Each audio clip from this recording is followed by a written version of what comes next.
I think, in January or February, right?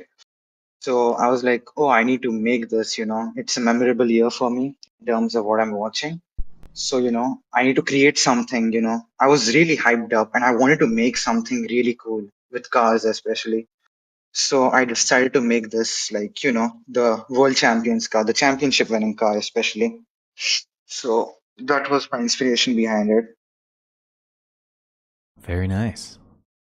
I quite like that inspiration. And how long did it take you to make this piece? So I'm still in high school, right? So I have like exams every now and then. So it took me like, I don't know, to make the car, the basic model, it took me around 15, not 15 days, 10 days, I think, with like, constant grinding on the PC and constant looking at the reference images because, there's no, like, I couldn't find like any reliable 3D model to, reference it from. So I just collected like several reference images from the internet, like just searching up RB16B, testing sessions, watching the practice sessions as well, like watching the car in a different angle. So it took a lot of research and effort to make the car, and it took like around 10 to 15 days to model it. Modeling is on point. Yeah. It's aerodynamically accurate. Like, I'm planning to upload it to like Sketchfab. So, you can zoom in and see the underneath of the car. So the underneath of the car is also like I try to make it as accurate as possible to the real life. That's incredible. Yeah, I noticed that I see a lot of foils like here in the front. There's a couple of foils here in the Yeah. back. These ones that are controlled, I suppose. Which ones? These little ones here, are those foils as well? Yeah, Or... these are controlled. I can control them. Very cool. There's one thing I noticed that I'm a little bit confused about is this number 1 at the Yeah. beginning of the vehicle. Yeah. Is this Yeah. a It's yeah. support? It's part of the yeah. So like after a race, right? The top three drivers, all come together in the front, and like a marker is placed in front of the car to designate what position it was from. So this is the marker for number one place, right? So that's Right. what it is. It's not part of the car. No, it's not. No, It's it's just not part of the car. it's just a parking sign. Gotcha. Yeah, it's just kind of parking sign. Yeah. Oh yeah, the shadow makes it look a little bit like it's part of the car. Yeah, I think this is Oh. I think it's So the it's maybe a It's a little base bit bit too more close, I color. guess. Maybe some more lighting or something. Yeah. or Yeah. a Really different good. colored base or like grunge on the base, like a dirty cone plastic. Oh yeah, that will actually make it look better. I'll note it down. It's very nice. Kind of Junk says it looks very professional. Hmm. Slinc I as don't know. well. I thought it was pretty okay, I guess. I agree. I like the little touch of the footprints onto the white paint as well. The grunge on the paint. I think it's quite a clever little touch there. Your textures of the... Yeah, because the reference image, right? It showed like it had dirty white line. So I had to like think of something dirty. So I had to just like see footprints, PNG, then put it into the alpha. Wait. And also, did you add a kind of a reflection onto the white paint as well? No, it's just default settings on the principal shader. Okay.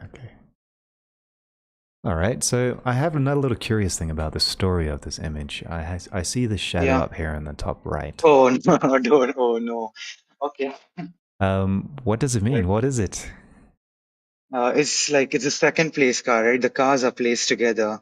So there's just a second place car that's sitting beside it, but it's not in the shot, right? But the shadow will fall. So I just used a PNG image of a car and placed it there on the side. Oh, So it looks perfect. like there's a car over there. Well, it works. It works. It was just difficult to Yeah. know. It's difficult to read, but that's all good. Nice. So I guess we can open up the microphone if you have some extra comments. Okay, so in this case, we all love this piece. It's very clear. But you did something interesting, which I really appreciated, was you uploaded your reference. So I was Yeah. noticing in the chat earlier that you people were pointing out a couple of things between your reference and your final piece. So here in the reference we have, we can take a closer look at what's really happening around the actual scene.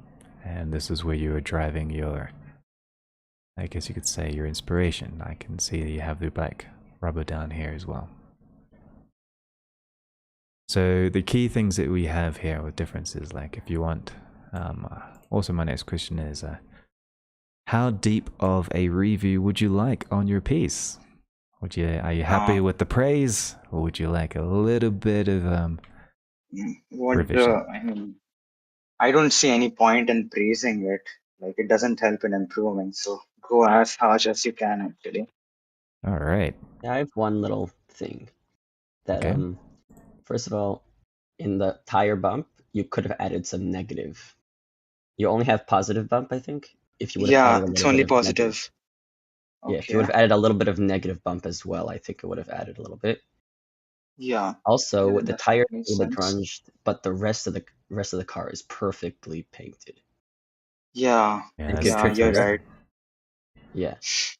Yeah, that's the So first thing I that's noticed as a well. little bit inconsistent, Okay. but yeah. That's really all I have to say. Yeah. Thanks. Yeah, that would be my observation as well. It's like the immediate difference between CG. CG is perfect. Like computer Yeah, generated you're graphics correct. is absolutely perfect, and realism is not. There is Mhm. hundreds of thousands of imperfections at a molecular level, and this is what creates things to feel Yeah, realistic. if you sorry. Yep. Continue. If you render in cycles, you're able to like make like edge masks and stuff pretty easily. Yeah. With like the dot product with like the bump with the bevel node, or using the pointiness in the geometry. That's right. You can also use say that again. I was going to say, is there any chance you could post the image in the chat?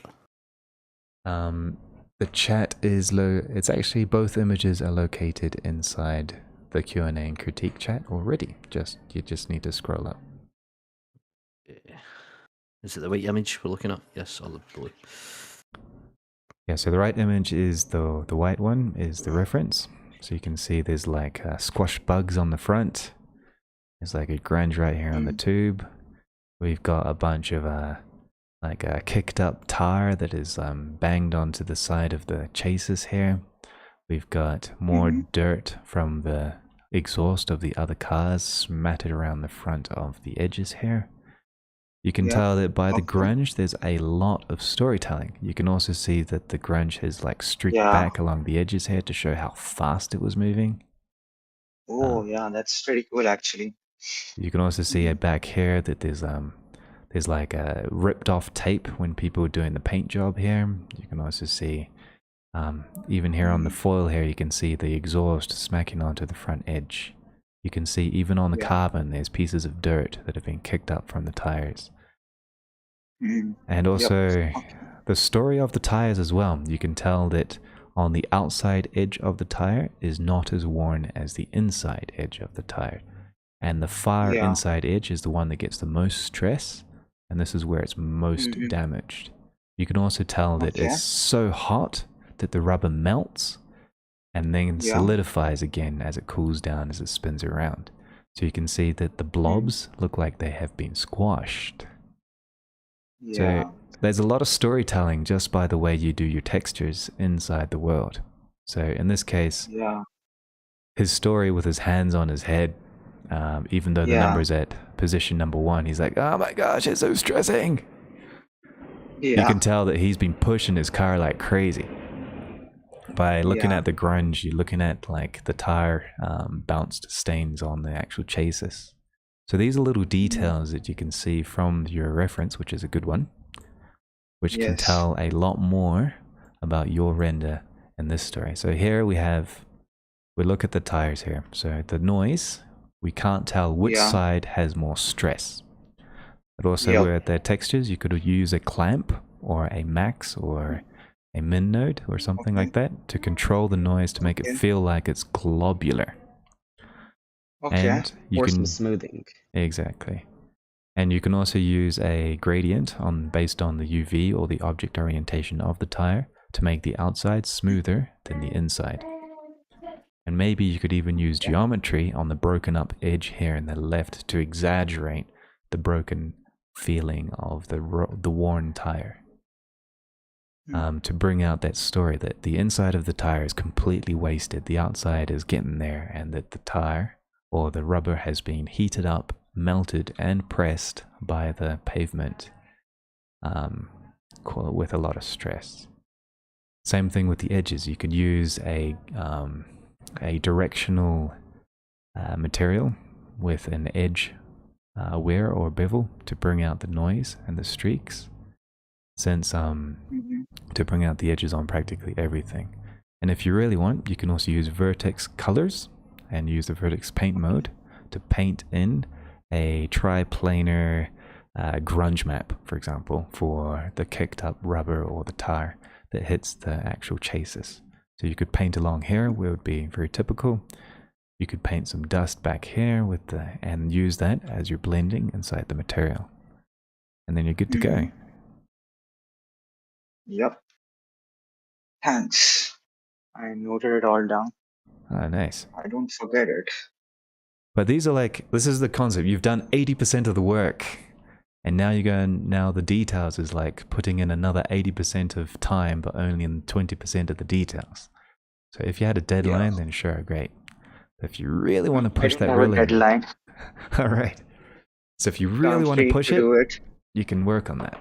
But I think it's an awesome piece. Definitely.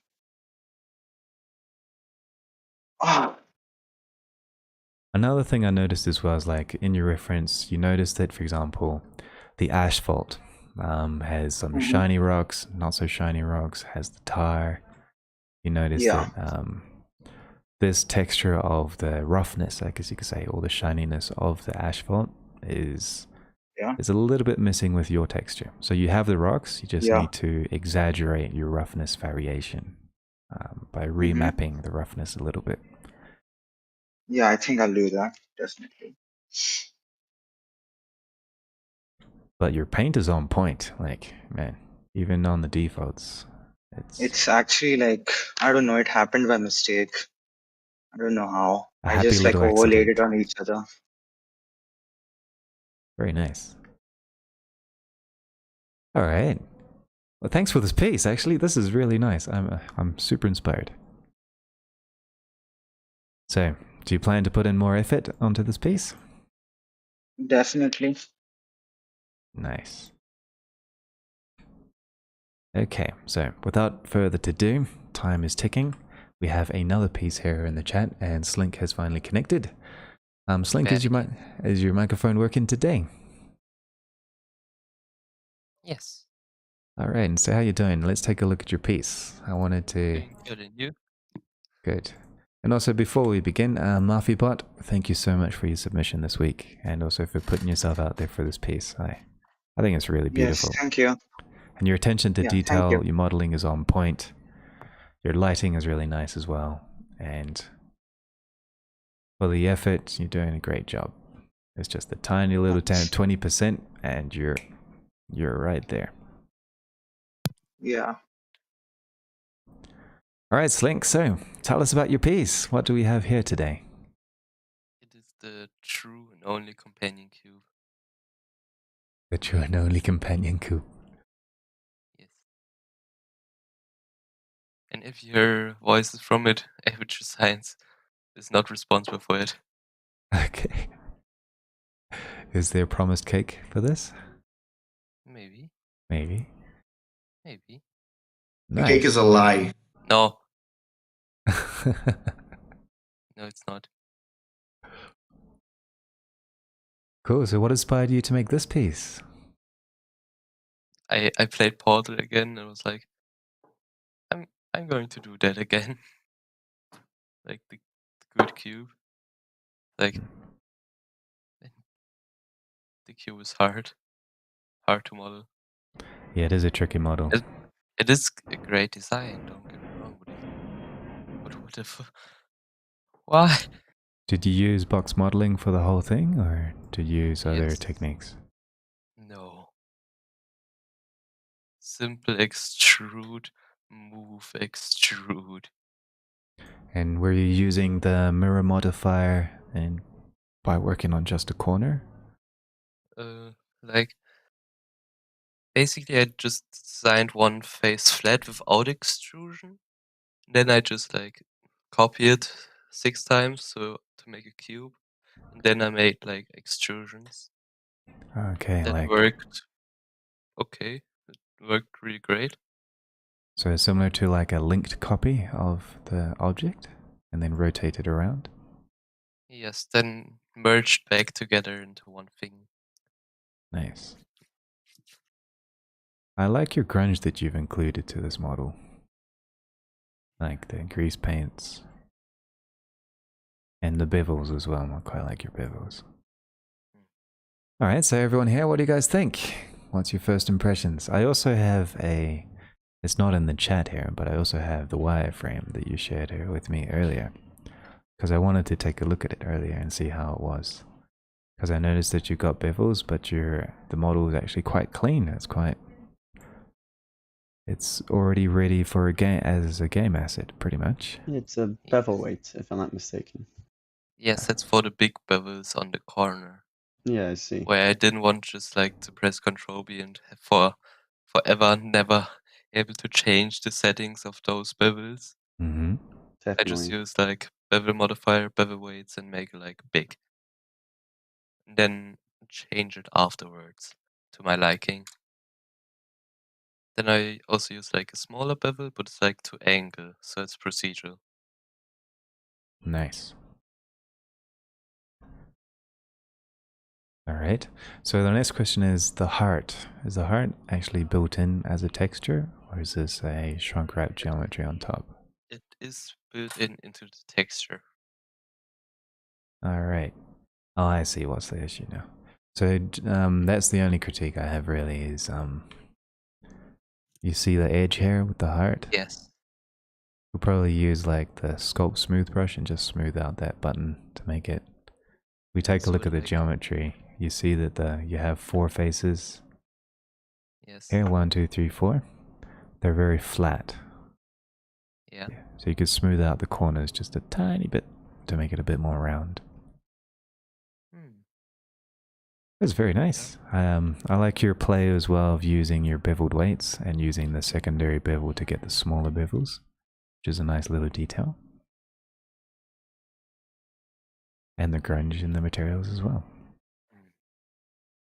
So do you plan to do something like, I've noticed earlier, like a couple weeks back, that you also were starting to rig that robot eye, right? From the same Aperture Science Labs concept. Yes. Are you planning to create an animation with this? Not now. I still need to work on it again. Like I stopped working on it for some reason. Yeah, I need to work on it again. But maybe I could do an animation. I didn't plan it. I mean, you almost have everything you need. Yes. Excellent. I don't remember the original having a heart. Cool. This is the companion cube. Right, the companion cube. This is the one that you kill. I'm kind of drunk mentions that he really likes the subtle glare, especially the purple one. You also have a lens flare. Yes. Yeah, I don't know why my thing is always weighting, and not always. So a quarter, the whole left quarter, is this red mush. Well, what's lens flare? The lens flare off of what? The laser. Like the lens if you have flare. played Portal, they're like those turrets that like have laser eye. They shoot like a laser out of their eye, but it's not like the laser isn't hurting you. It's just there for detecting you and shooting you. So this is what this red light is. It's an actual laser beam that's being shot. And on the left side, what is the cloud? It's the That would- lens flare. Yeah, that would be the lens flare. Oh. Wait. So a It's the flare turret. typically, right? But a flare typically occurs in a linear fashion at or at some angle towards the camera lens, and I don't know. It feels like it's marker, like if it was, yeah. Well, if you think of a camera lens like this, a camera lens has a center and then it goes out radially from the center. So when light shoots out from this bright point, it's shooting out from the right towards the lens, then it hits the lens, gets refracted by the lens, and then comes out to the sensor. So basically, a lens flare is when the light hits the lens, and then it transverses through the lens, which is over here, into the sensor. So the point that this ray of light comes from the laser over here, it's quite a strong light, and the lens might be a little bit dirty or not high quality, or there's some molecules that absorbs the light. In this case, it makes the blurriness on the far left before it hits the sensor, because the light is not coming in from the center. If this laser was in the center of the world, it would hit directly face on onto the lens, go through the lens, and then hit the sensor. But because the light is on the far right, you're going to see the lens flare on the far left. So lens flares are usually on the opposite side of where you actually see the light, based on the optics of the lens. So that's why we have this red cloud on the far left instead of the far right. Did this happen in game? Like it doesn't seem like No. photorealistic. In game, there is no lens flare. The vibe of the cube is not photorealistic. So the idea of lens flare just doesn't resonate with the vibe to me. And the intent, like what was it just because you had LuxCore and you're like, I'm gonna go hardcore? How did you do this? How do you know that I rendered in LuxCore? Because it's in the name of the attachment. Shit. Oh, really? Yeah, it's a companion cube, but LuxCore. Like, Ah, yes. My naming. Perfection. That's good. That's so I good. guess my point is, if you're going to use the left quarter, how does that contribute to the companion cube? And if it evokes something of the game that happened in the game, then I totally get that, because I didn't play the game. But if it doesn't evoke something of the game, then maybe what you could utilize it in a different fashion that would bring something either about the cube or about the game or about the vibe. That's my take. Yeah, that's a similar issue that we have here up here with the computer graphics, is that we have the power for realism, but we also have the power of stylism. So I consider this piece more of a stylistic realism, and this piece here is more like it's striving to be realistic. But when it comes to stylistic realism, you pick and choose what contributes to the story. So the lighting is great, like this red light bouncing around and filling out the scene and kind of working as a triadic color scheme, I guess you could almost say. Purple with red, which is right beside each other. To fill the light is interesting, but at the same time, there is we don't know where this light is coming from unless we know the game franchise. So it's just a question of story, and this is why I was like, okay, so why do we have a semi-realistic lens? The closest thing that we have to complement the realism is the grunge. Science is not about the why; it's about the why not. Yeah, why Dave not? Johnson. So you're good. I mean, it's fine, but I understand the clash that you see, Darren. Makes sense. But it's a good attempt.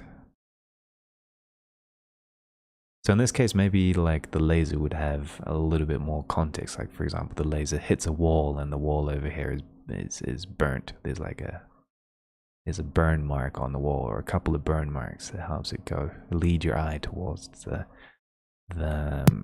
center part. Hits. Say that again? It would be bullet hits if it would close to the game. Oh, Nothing true. is burned in the game. Things usually just shoot at you. Alright, so the bullet holes in the wall. Oh yeah, that could help tell the story a bit more. So this is like as a cube. Is it a friendly cube? Is it a companion? Like, is it going to help you out? Is it in a situation that is full of danger? And things like that. But other than that, I think it's pretty good. I really want to see that animation. Alright, so thanks Slinc for the piece. Thanks for the submission. Right at the last minute, but totally worth it. So today we're going to go look into geometry notes, shaders, and then the little surprise at the end of today. It's an add-on showcase, that's the hint, and it's also a workflow for baking textures. So it's half ruined, the surprise is now half ruined. Darren also mentions you would love to see the eyeball and the cube poised together. And earlier today, for you, Mafia Bot, if you're still here, thanks for sharing so much quality as well. Yep, I'm still here. Awesome. Yeah, I'm still here. Thank you for your feedback. Ah, no problem. Darren also suggests comparing two squares of the reference of your project. You'll see more chunks, more white pieces, more contrast in the asphalt, more grays, blacks, and whites, and more variation in the chunks. It's like cropping a little piece of the ground just to compare. So he's also mentioned asphalt is really hard to get realistic, but it is a nice piece, nice attention to detail, and it's quite well done. Like, it is so baffling for me that such simple stuff as like rocks, like asphalt, is like so hard to make in CG. That's right. You would think it'd be easier. We stare at roads all day sometimes. Alright, so here is my... let's continue, I suppose. So thanks everyone for the art submissions. Hopefully we can see more art in the next 3 sessions or next 3 weeks over the next coming month. I am sad to say that I have decided to I won't be able to continue hosting these events after the 50th Q&A. No. Yeah, unfortunately, I have to develop some new habits and also cut some other habits due to some changes of responsibility in my general career and mission and vision with my company, which means I probably will be doing these events in either with a different focus in another community or with a different objective. So I'm still talking with Aaron to see what we're going to do with this one. I am not sure if they will continue, but I will still be around to do things. So as it stands, I currently run my own, well, I guess you could say my own freelance company inside quotation marks called Truna Media. So I work as a freelancer, right? And I do work for my clients. For example, this Painterly project has been a commission for a DJ. And I need to focus on the project, which here's a quick clue. On the 29th of April, the first EP is released with the first music videos, which is the hint to the other videos. And then we're going to work on releasing each video every bi-weekly. And I need to focus on that. And also I have become part owner, or I guess you could say, or a core developer of Be For Artists, which is the software that I use here. Which means I run the community there on Discord. And I would like to continue growing that community and working more with the actual code in a sustainable way, which requires a little bit of preparation and focus. So every week I've been working with this Q&A, which requires some preparation, some mental space, making the publicity, pushing it. It's not a lot of effort, but it does eat half of my day. in mental space. So in this case, I had to kind of think of, okay, does this support the vision or not? And make a decision. So we're going to do one special event on the 50th Q&A to celebrate this chapter. And then I'm going to quietly sneak into the shadows. And we'll see what happens later. I'll keep you guys posted. But to do, before I leave, I would like to show you guys. Say that again. All by myself. Don't wanna be. I will still be around, like the Blender Royale events, anything that Aaron decides to do, any other events that come here in the future. I will still be a regular. I just not emotionally available to host. If you guys want to continue hosting these Q&As and making sure that they happen every Thursday, I can fully support that. That's without a problem.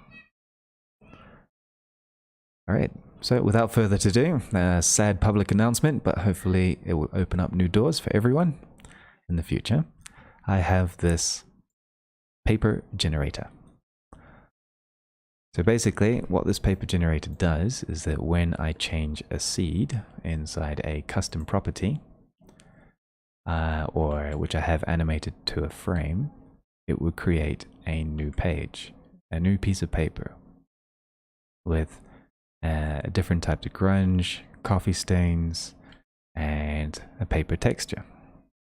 So I'm going to quickly talk to you about these techniques, and then I'm going to show you the add-on. Hey, I like your feedback, Steve.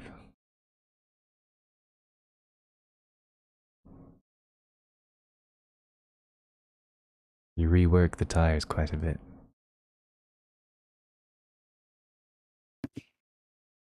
I would add more distress onto the white lines.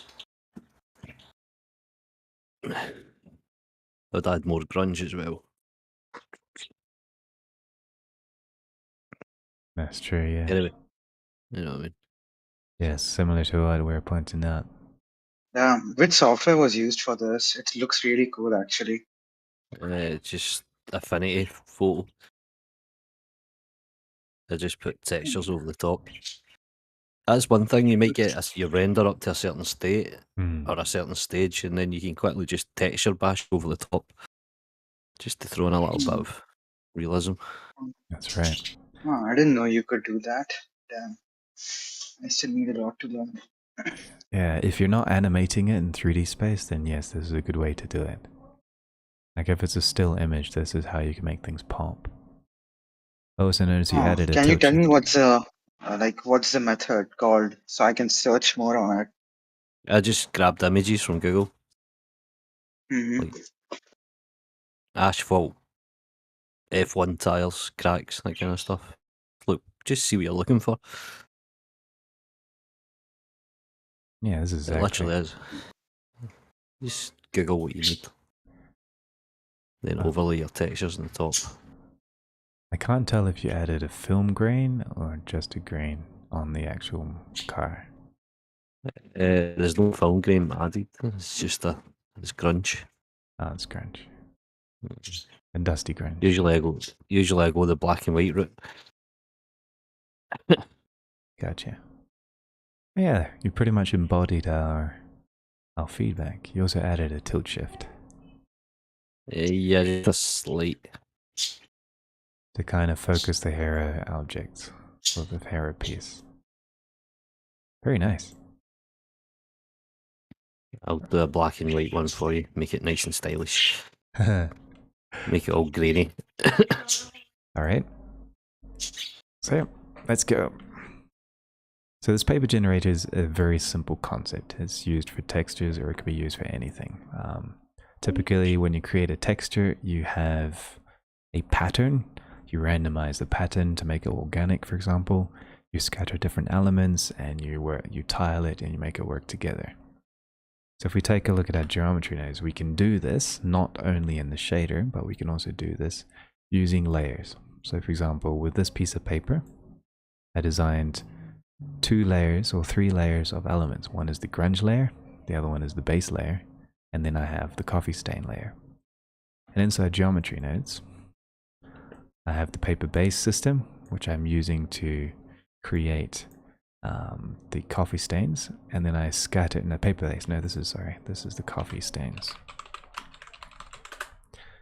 So I have the base layer geometry and its system of randomization, and then I also have the coffee stain system, which is a kind of like a scattering system of the coffee stains with a number of variables. And then finally, I have the grunge system and how it works. So the grunge system uses a technique of, thanks to Pers for giving me this idea, which is using a material index of one object. So you can use a seed, a random seed, to change the material index so that the materials that you have listed inside the grunge can be randomly generated or selected in this case. So I have, in this case, 11 materials, and they're randomly set by a seed. The coffee stains is a concept of using instances on points with distributed points on a face based on some random scaling and a different seed and a random density, and it selects a number of I guess you could say decals onto, and then sets their position based on a system to avoid Z clip to bring out the randomness of the coffee stains.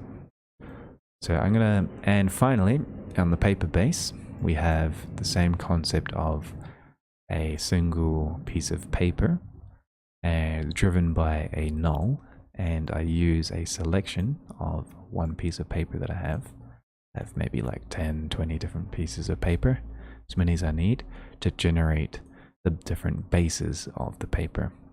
So the mixture of the paper base with the paper grunge and the coffee stains creates a relatively consistent yet random paper.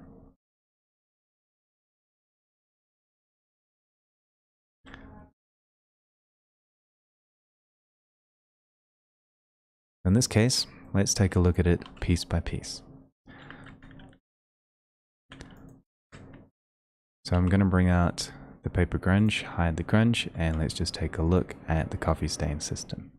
So as you can see here in the coffee stain system, let me just hide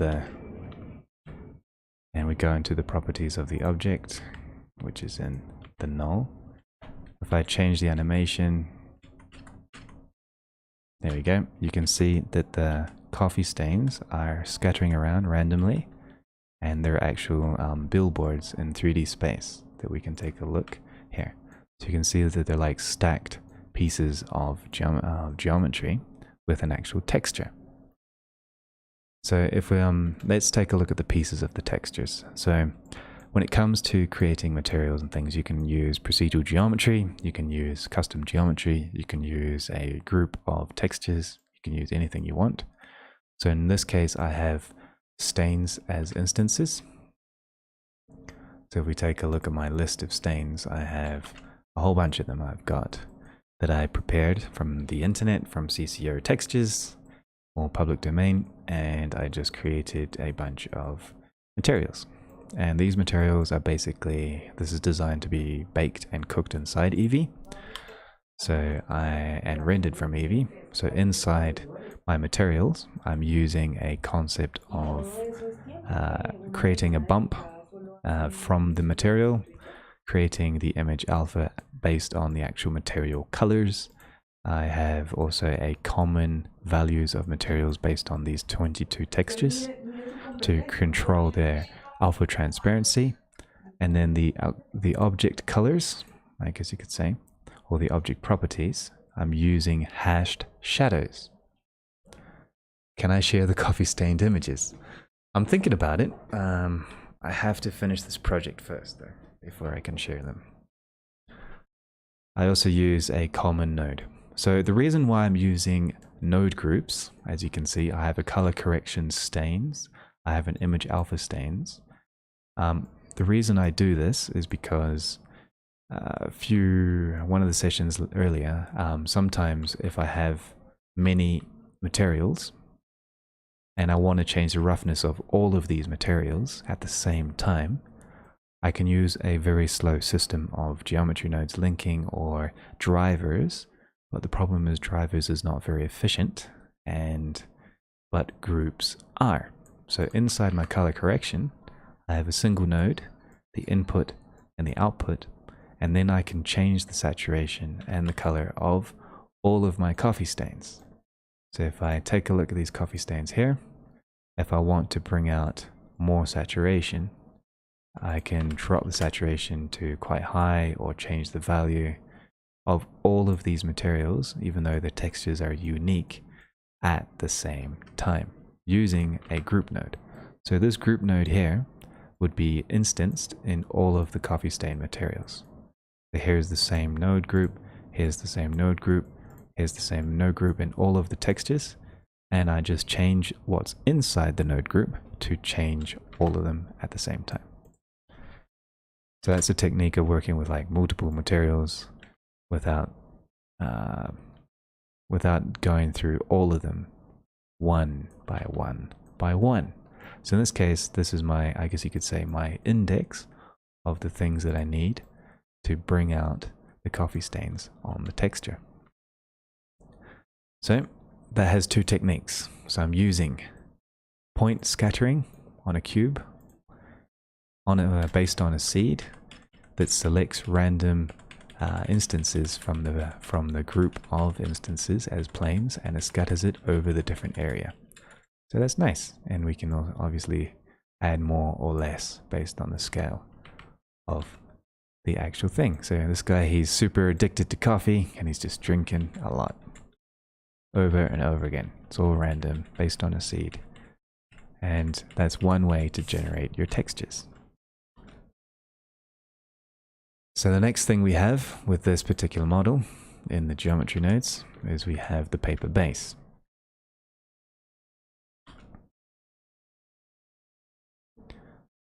So now the paper base is a similar system, but in this case we only have one object at a time. Because we have only one object at a time, let's take a look at our paper instances right here. So we're just going to generate all the materials. So I have 16 different paper diffuse pieces. I'll just quickly show you how to make the paper material. It's relatively simple. Since I'm using this as a background, I haven't included translucency, but it is 100% optional. There it is. So if we take a closer look, here are the paper pieces. So we have multiple pieces of paper, and if you take note, these pieces of paper are designed to be agnostic to the UVs of the actual mesh. And if you take an even closer look, notice that the tiling of the paper, let's get one that has a very strong tiling pattern. So if we make this even bigger, notice that the tiling is a little bit broken up. So this is a technique called bashing, texture bashing. And there's also another add-on that I use called anti-tiling. Oh, thanks. So in this case, the tiling here with the paper, in order to make a convincing texture that is not repeatable, I would have to use, even though I have each one of these paper textures created and set up with their own displacement or roughness levels, their own normals and things like that. Each one of these papers, they tile by themselves, but to make them truly unique, I had to create a system where the textures can tile infinitely without too much repetition. Like here's another example here. So as you can see, the bigger the piece of paper, the more crazy the tile, and it's also kind of agnostic to the actual model. So it's kind of got this like world space feeling to it. It's given me a different type of sense of feelings of what's going on. How did I do this? So let's, I'll give you a quick tour. Let's just change it to another paper. There we go, the one with the pattern. So you can see the pattern. Whoops, let's go back. Or forward. There it is. Right, so here's the paper. Let's go back to my properties of the thing here. Change the scale. Well, I'll keep it relatively big. And let's take a look at these materials. So all of these papers has a similar system to the actual coffee stains, where I have the same node group driving the value of the roughness. I have 3 textures, and I'm using an add-on called Antiseam. So Antiseam gives me the ability to tile textures without them being mirrored. This is actually kind of not necessary, but it's a cool little add-on. It basically adds a tab here called the Antiseam, or Texture Tools Antiseam. I can remove it or add it, and it just converts your texture images or selection of texture images into tileable texture images. But it doesn't have the texture bashing, unfortunately. So here at the end and before at the vector, I have this paper control. So this paper control node group has another subnode group called the basher, which is, I think, somewhere on the internet. But basically what it does is it uses noise textures to break up a Voronoi texture, to then use that on UV spaces in each axis, and it uses these normal masking and the combination of these axes with random rotation per cell to create a texture bash. As you can see, it's not for the faint of hearted, but I can also share that later. So it just gives me the ability to add an edge wobble, an edge blend, blend the scale. It looks a bit complicated, but let me show you how good it is though. So for example, if I want random rotation, I can remove it or I can add it. I can change the blend of the textures or make it more noisy. I can make it more sharper or not based on how it wobbles. I can change the scale of the wobbliness of the patterns of the paper. And you can change the blending of the scaling. You can hide the seams as well by different needs. And you can also change the seed as well, just like with the same randomness from otherwise. So as you can see, it's very powerful for breaking up patterns and keeping things, I guess you could say, natural. If you don't need tiled textures, right? So it's a good little tool here. That's basically what I used, and with that I use the actual object, which is this control object, as the source of why I have, or the source of the orientation of the objects. So I'm using the control paper, which is this null or this empty, and I'm adding the vector of the basher into itself with a certain scale value so that I can control the scale independently. And I store this as another group which drives all of the textures of all of the paper groups so that I have one system for all of them. And with that, I have the instances to create different bases for the different pieces of paper. So the 2 techniques that we have here is texture bashing and select one of random. So to select one of random, we go to the geometry nodes. And as you can see, I have the same control, or the same paper control. Whoops. Down here, I take the location of this paper control and I use this as a mesh line, or just one vertex, count 1. This is where I instance the 1 object on the point. And then I use my paper instance collection. I use that geometry, I scale that based on the parameters of what I need with some extra value added.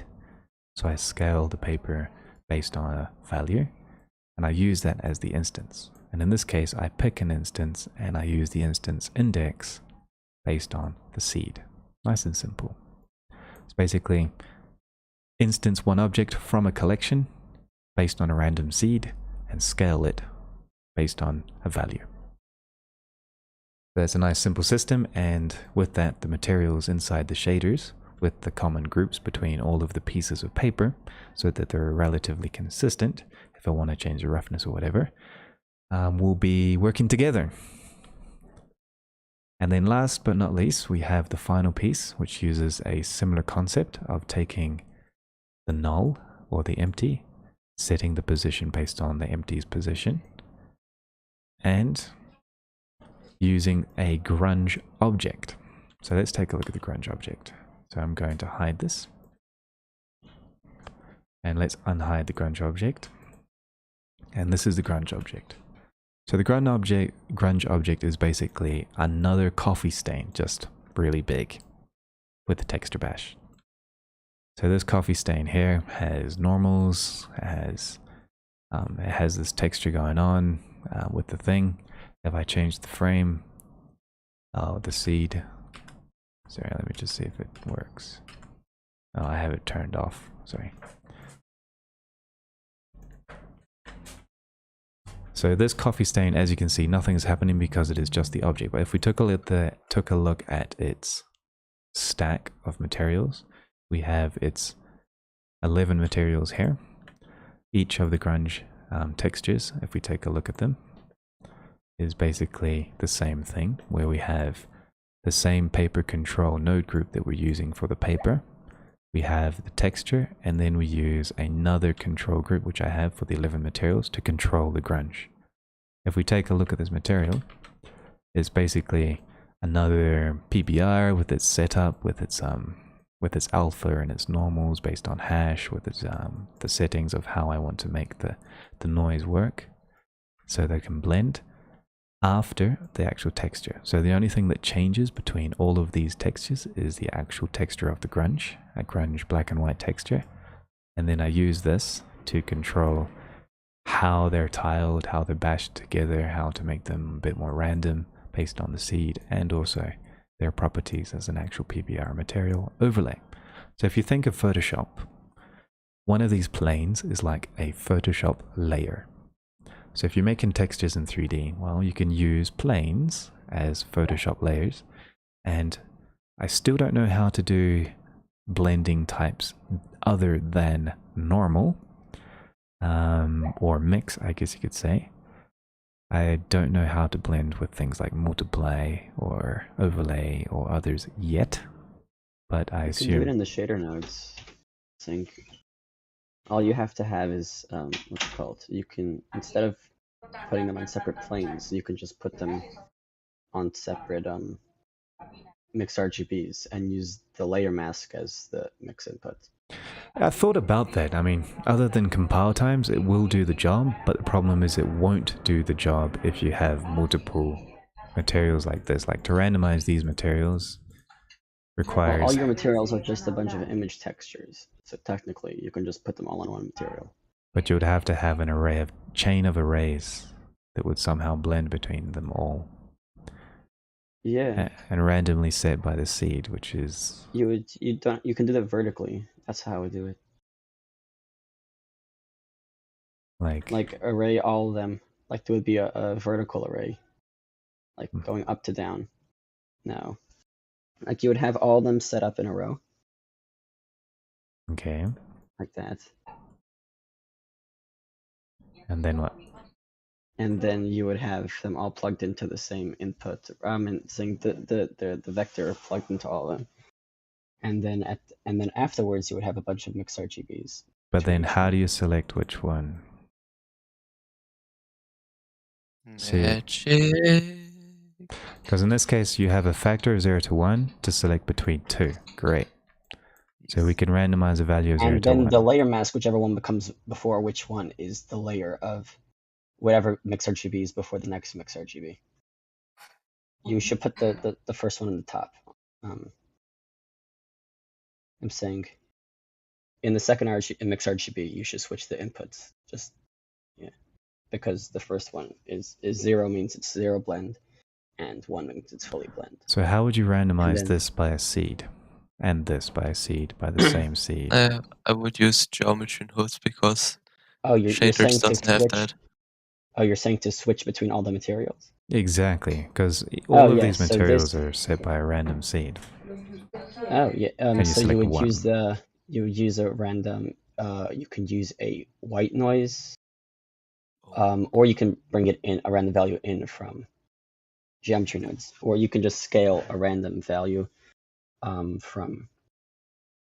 And But then the random yeah, value would have to be you do a split up into an subtract. array.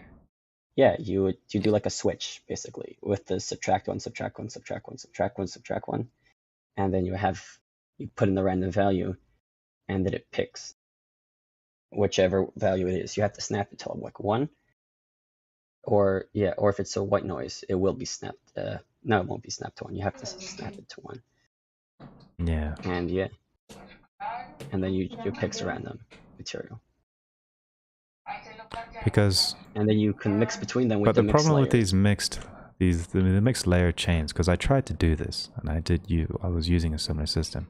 The You're saying problem the is, alpha is not what? so for example, if I turn this on, it will randomize and override this one, right? Or the other way Yes. around. If I turn this on, it will override this one and this one. Yes. If I turn this off, this is still overridden by this one. Yeah. It doesn't make a difference. It's whatever value it is, that's what one. Each one basically has an index. Whatever color 1 is index 1, color 2 is index 2, and then the next RGB, the first one, is just between those two, and the second one is index 3, and then it goes further. The second color and the second one is index 4, index 5, index 6, and 7. It's like a switch. You ever done like a multiple switch in geometry nodes?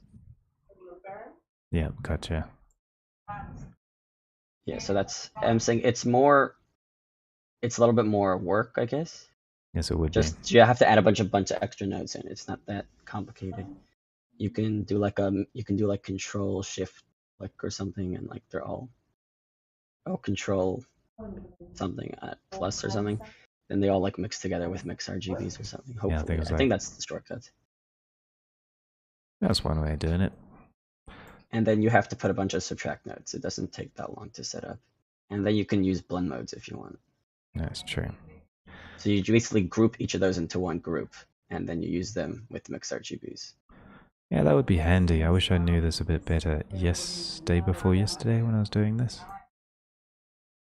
The only downside is I can post an image of how it would look later.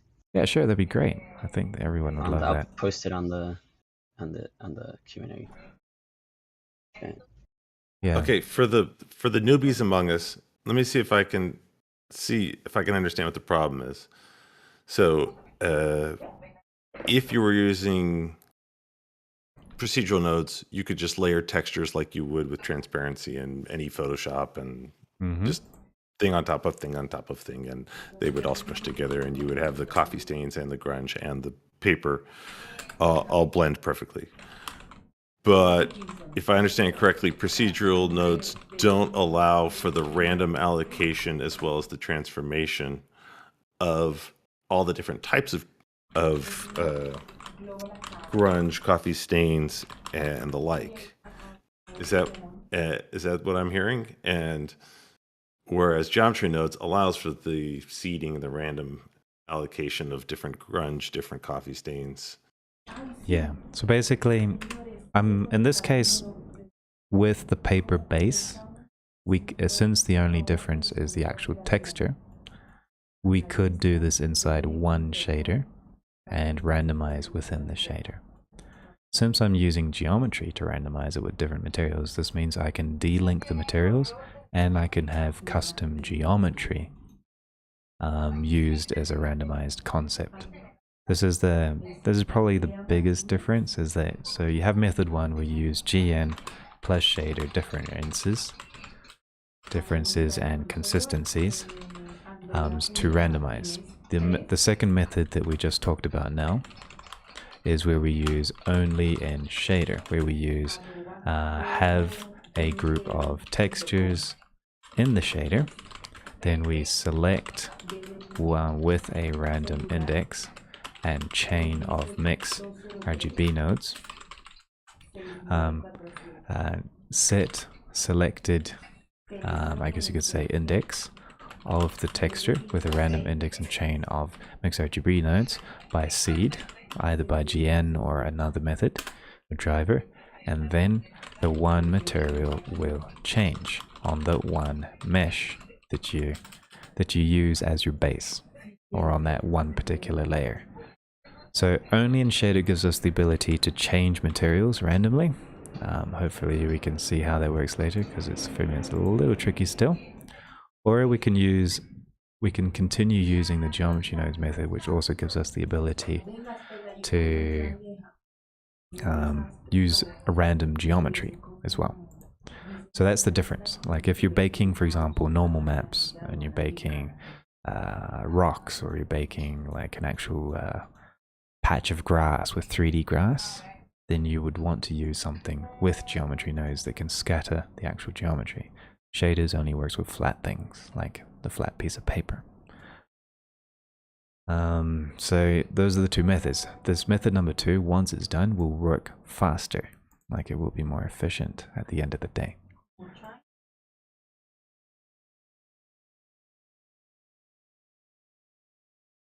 So those are the two methods, basically. It's like just randomizing what we have. So I have one method of randomizing by selecting from a group. The other one is you can randomize by selecting from a chain of textures. It's basically the summary. And with that, I use the hash shadows. I've got my base layer. I've got my stains, which I'm using scattered geometry instead of with the actual textures as decals. And then I use my paper instances as well. And I have my paper base, which is set up here. And with all of that together, we get my random paper generator. Just let it just rebuild, and here we go. So let me just hide the grunge again. And there it is, big massive slab of paper.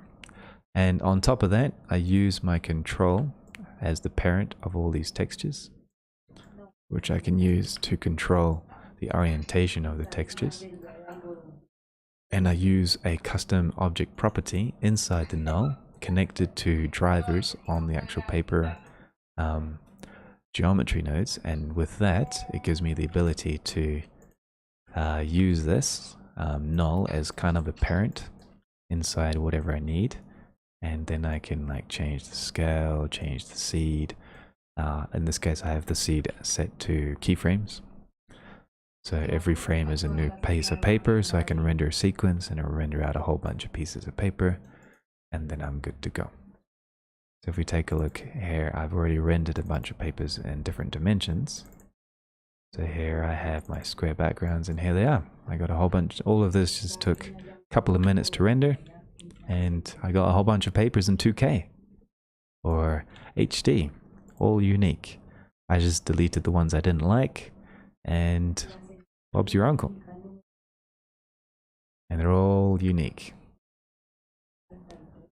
Now, this same process can be done by creating, for example, rock text, ground textures, or grass textures, or rock textures, or any type of interesting material. In this case, you can do it with, for example, geometry. So instead of a coffee stain plane, you could use a rock.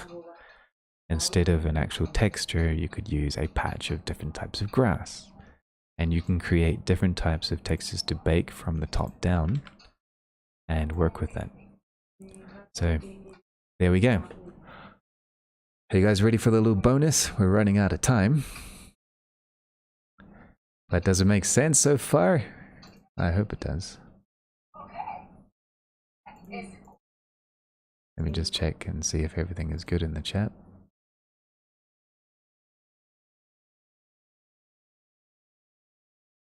Thanks, Shmuel, for your idea. I'm going to have to try re-listen to this video and see if I can recreate your concept, because I've always wanted to have a random selector. I actually just video recorded me doing it in like 0.5 seconds. I'll post it in just 1 minute. Yeah. Nice.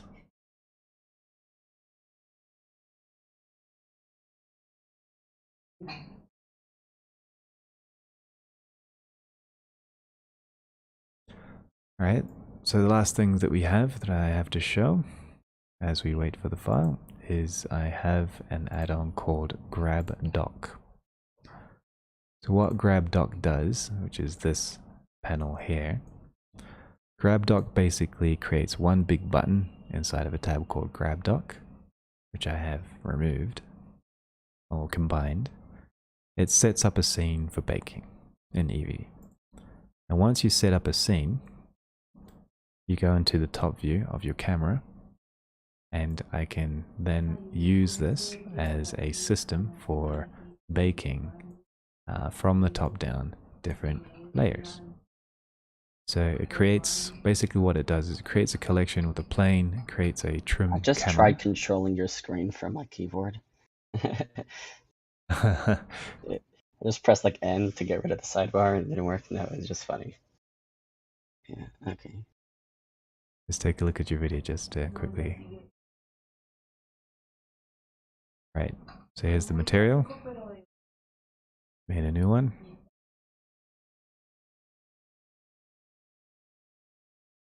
Mix them all together.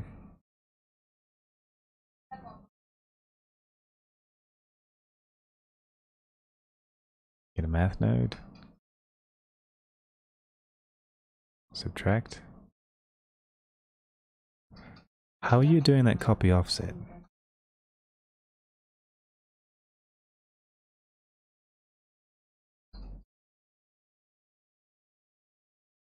They're all selected, subtracted into each other.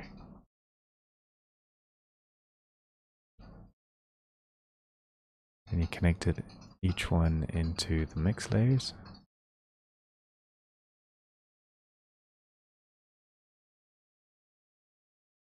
Using a node wrangler.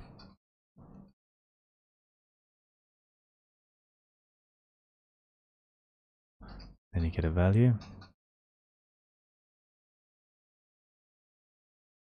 To the top and to the bottom. And then what happens? You change the value to any arbitrary number, and it will give out the 111 to each. Okay. Makes sense.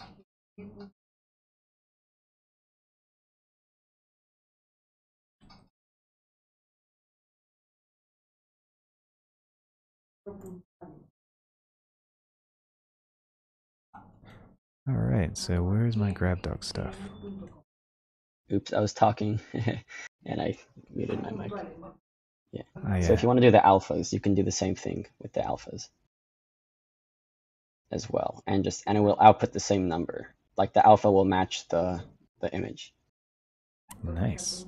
You just would preferably use a lerp instead of a mixRGB, which they haven't made yet.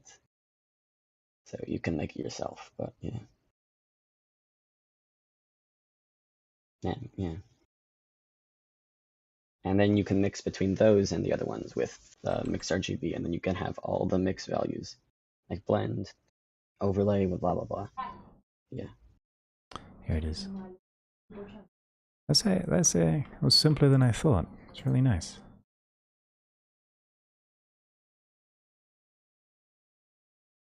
Oh, Plebes, thanks for the comment. It's very cool. You like it a lot. The coffee stains are really convincing. Your BitDesk saver is really familiar with those coffee stains. Thanks.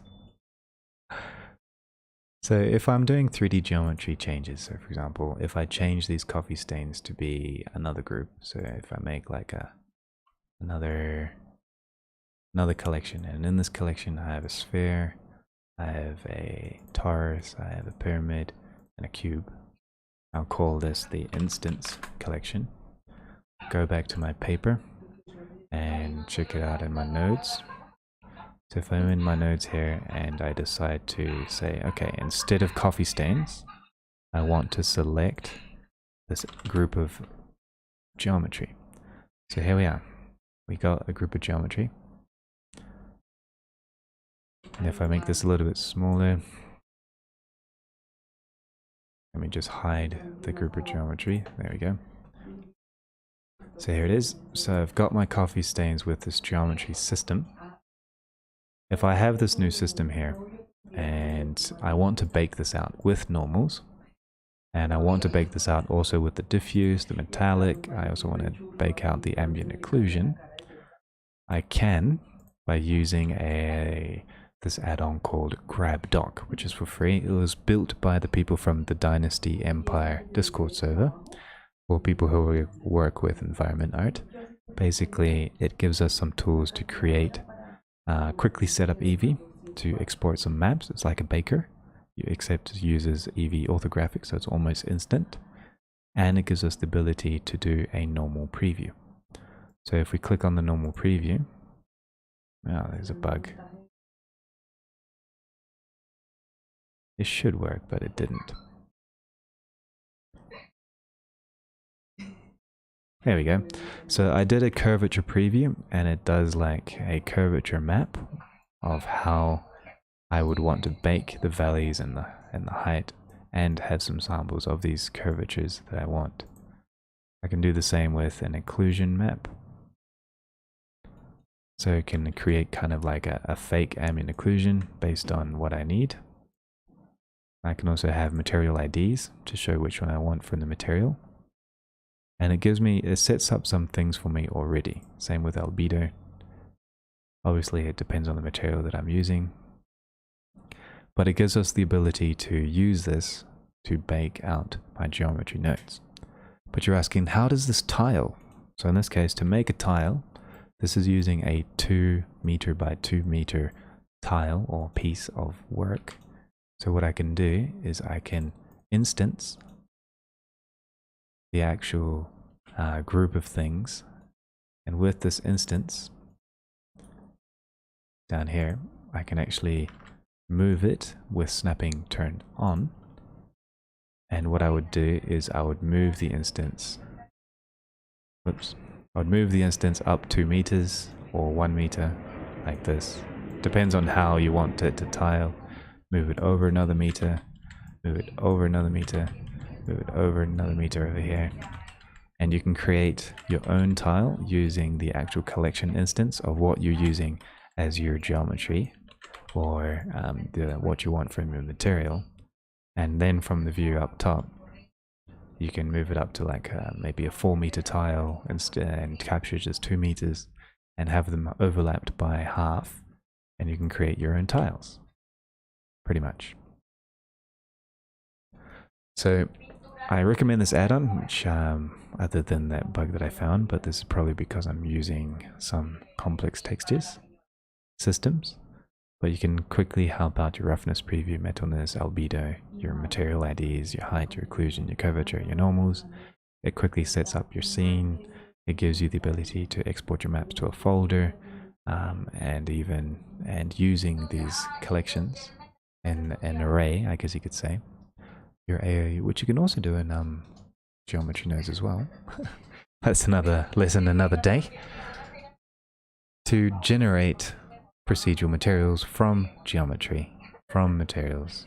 If you're using the random selection of textures, or a random selection from a collection, or scattering random groups of selections from a collection, or using the planes as layers, you can create a rather flexible and a very dynamic method of baking out textures with a bit more power by using 3D geometry as part of your texture creation.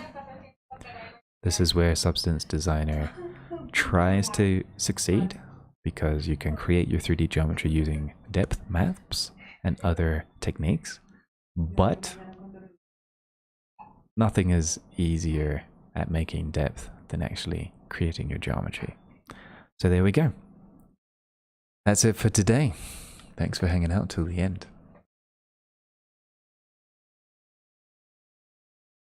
Yeah, this method of baking, it's only from like one angle. You can't really it's not really cycles baking. What baking? Cycles baking? Yeah, it's not the same. Whatever. I mean, it works definitely for a lot of situations. Yeah, I mean, these are designed for tileable textures for game assets, pretty much, or environment maps. Or for other PBR maps, tileable PBR maps, so that you can use bashing inside another software, or use it for tiling for performance reasons in other software. So typically with game assets, you don't bake everything. You bake, you have decal maps, you have atlases, you have tileable textures, you have trim sheets. So that the less amount of textures you use, then you the better. And then you'd use a blending between vertex colors on your meshes to blend different types of materials in either triplanar world space or other methods to texture your entire model, instead of using procedural materials which are not performant inside game engines, or using techniques that requires 8K maps that you would need to bake with everything together, with multiple materials, things like that, when you could just use vertex colors and a half a K map, tileable map. And using vertex colors in half a K tileable map or PPI texture group, you can save a lot of render time and RAM.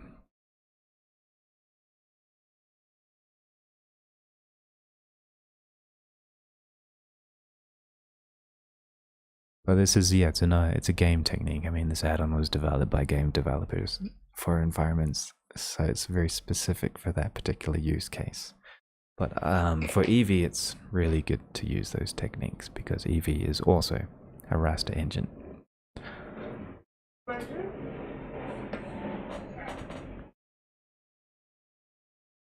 So I think I'll leave it at that. The beginning of the stream had a problem with my microphone. Sorry about that. So if you're re-watching this, probably the first 5-10 minutes we missed out. But hopefully it's understood. And thank you everyone else for today. And I will see you next week. Same time, same place.